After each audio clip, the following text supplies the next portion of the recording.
What up, football fans? I know it's been a while, but we're finally back getting into some more Bengals news that's happened over this offseason so far.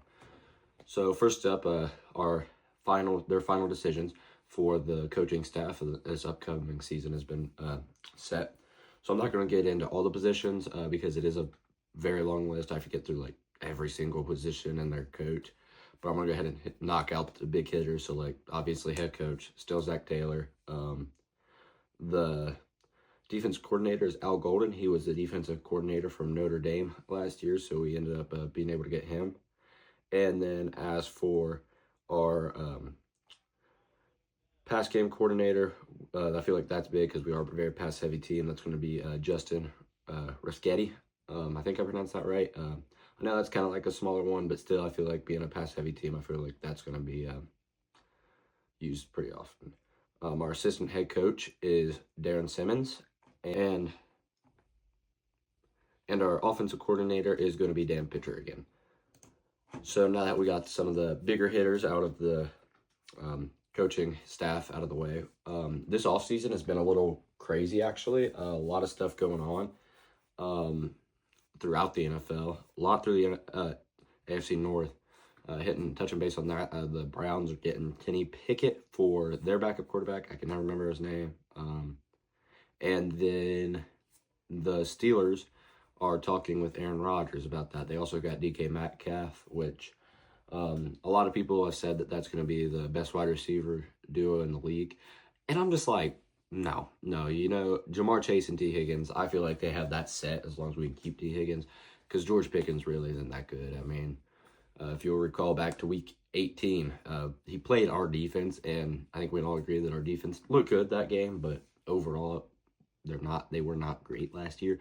And he had like 8 targets for like 1 reception. He had 1 reception, and he dropped like 6 passes, and he only got -1 yards, and he only needed 100 to reach the 1,000-yard mark. I don't know. So with the Bengals, we did have a lot of free agents going on. So we did franchise tag T. Higgins for the 2nd year in a row, still trying to negotiate that, which I do like that. We franchise tagged him because I feel like he is a very key part of our offense and that core group of members of the team, and is really helpful, especially if we want to make another Super Bowl run in the future. And he's just a really good 1-2 punch with Jamar Chase. I feel like they match very, very well together. You got the height from T. Higgins. You got like the speed and route running with Jamar. That's just a really great duo that's really hard to defend throughout the entire NFL. We also re-signed B.J. Hill for 3 years, and he's worth $33 million. I don't love that. Yes, we did need some D-line, but like I said, I just don't love the fact that we focused on him before we focused on guys like Trey Hendrickson, because Trey Hendrickson, he's in need of a contract, and they're talking about trading him, and I'm like, he just led the league in sacks. The only way that works is if you get like, I said Myles Garrett originally, which I know was very improbable because of the division, and just that's not realistic, honestly. But I was like, that's the only way the trade works. So obviously, there's just no possible way that trade works. But they're talking about like accepting a good 2nd-day package, like a 2nd and a 3rd round pick. Like, that's not worth. Hendrickson is worth way more than that. I would say it's solid 1st round pick, especially after leading the league in sacks last year. We did sign Mike Gesicki back for 3 years, and he's worth $25.5 million. I was extremely shocked with that because in the past years we've not been great with re-signing tight ends. If you can go all the way back to the Super Bowl run back in like 2020, 2021, and you'll see TJ Uzama, like he'd put up really good numbers. And then same thing with Hayden Hurst, man. He looked good in multiple games. So overall, I was just really shocked and happy that they ended up being able to re-sign Mike Gesicki, because I do believe that he's a good tight end that matches well with Burrow. Even Burrow said that he really likes playing with Mike Gesicki. So we also re-signed our offensive lineman Cody Ford, which our offensive line was not great again last season. I mean, we did make some changes. We released Alex Kappa. That freed up some cap space, so that's all right. He was kind of a mid-offensive lineman anyhow, but Cody Ford for $6 million. That's kind of a steal because of the fact that he was so versatile. When he was a good number 2 for, I think he played just about every position on the line last season. He was kind of all over the place. So I think for the $6 million 2-year contract, I think he was definitely worth that. Then we re-signed our linebacker. Oh, nope. Gonna back up a little bit. And then we signed linebacker Oren Burks for 2 years, worth $5 million.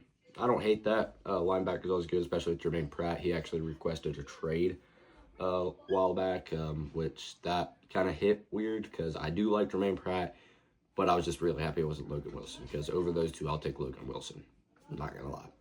But anyways, Owen Burks, that's 2 years for $5 million. Not a bad sign. We also were able to keep Tanner Hudson for 1 year. I don't know exactly how much that contract is worth, but he's pretty versatile. Good to keep around. And then our long snapper, Cal Automitis, for 1 year. I did not love that one, I'm not going to lie. I feel like Evan McPherson was off his game last year because of the holding and the long snapping. You can go back and watch a lot of the one-score games we had that was field goals that could have won the games, but the snap or the hold was bad, and Evan McPherson missed. Those were some rough ones. And then we did pick up a defensive tackle, Teddarell Slayton. Not 100% sure I pronounced his first name right. We're going to go with it. For 2 years for $15.1 million. Overall, I really like picking up the defensive tackle. I do not like his contract. I'm not going to lie. I feel like that was a lot to pay for him, considering he only had 1 sack last year.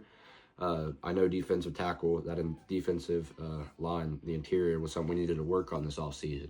But 1 sack left, I don't know. I feel like our defensive tackle, I feel like we'd have been better off waiting a little bit in free agency or even just drafting. Or at least trying to get BJ Hill contract down the road. I'm still upset about that $33 million. And then we had a little reunion with Samaj P. Ryan for 2 years, worth $3.8 million. I absolutely love this signing. This was probably that was my favorite free agency signing that we brought in because of the fact he took a 2-year break from the Bengals. He was with the Broncos and then with the Chiefs. So he was in a Super Bowl environment again. So I feel like that was good too, just being back in there. I feel like his mindset's going to be really, really good coming in this year. He wants to get back there. And then the $3.8 million, that's a steal. I remember he was a great third down running back. I feel like him and Chase Brown are going to pair really, really well together because Chase Brown is an excellent receiving back, very quick, very fast, can get his hands dirty and really hit some people. But Samaj P. Ryan is a great pound, third down, couple yards, let him pound that in. So I really do like that. With T. Higgins, I am afraid that they're not going to want to pay him and end up trading him away, which I am really hoping that does not happen. Because T. Higgins, like I said, great 1-2 punch with Jamar. And then Trey Hendrickson, I do not think it would be smart to trade him away, especially with Sam Hubbard, his retirement, man, that was rough. But I don't think that Trey Hendrickson, they should even talk about trading him. I feel like they should pull some money together and re-sign him. Joe Burrow said he would renegotiate his contract a little bit to be able to keep Higgins, Jamar, and Trey Hendrickson, to keep that trio together, those 3 players, because they are key Bengals players. And Joe Burrow wants to win. He doesn't want to get a bunch of money. He wants to win. He would rather take a cut and pay and win, I feel, than be on a trash team and end up like the Browns. But yeah, I feel like the T. Higgins things might work out for us. I'm really hoping so, at least.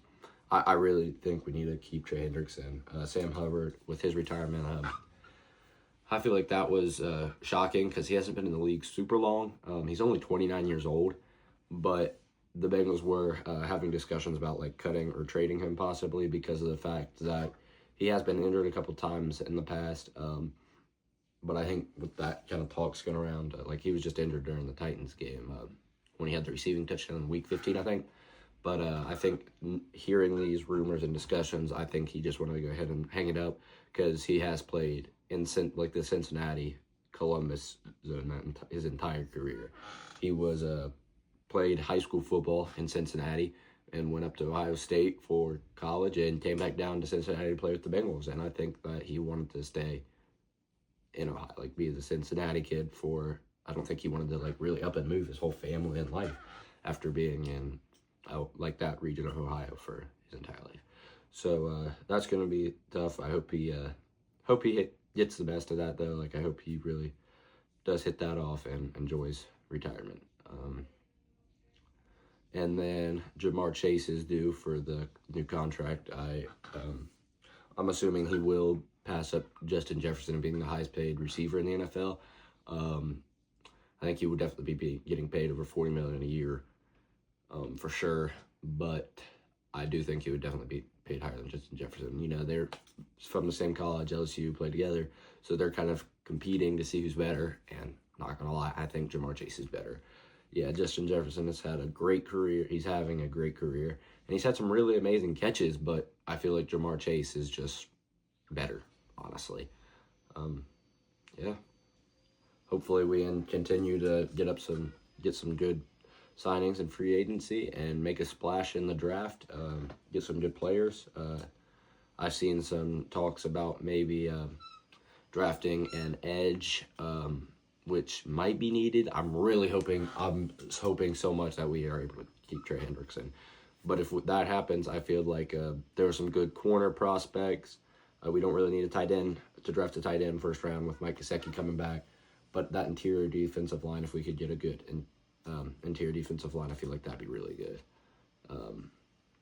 Yeah, but hopefully we can get a good pick in this year's draft, get some good players, and our defense can build up. I feel like being year 2 for most of them, or at least like the second year they've played together, I feel like they're going to really... I feel like this defensive scheme with... Golden is going to fit them, and I think they're just going to be able to cooperate better after playing together for this long. So hopefully that's able to be fixed. But all in all, I really hope that we can have a good offseason and then have a good season. Cool. Who dat?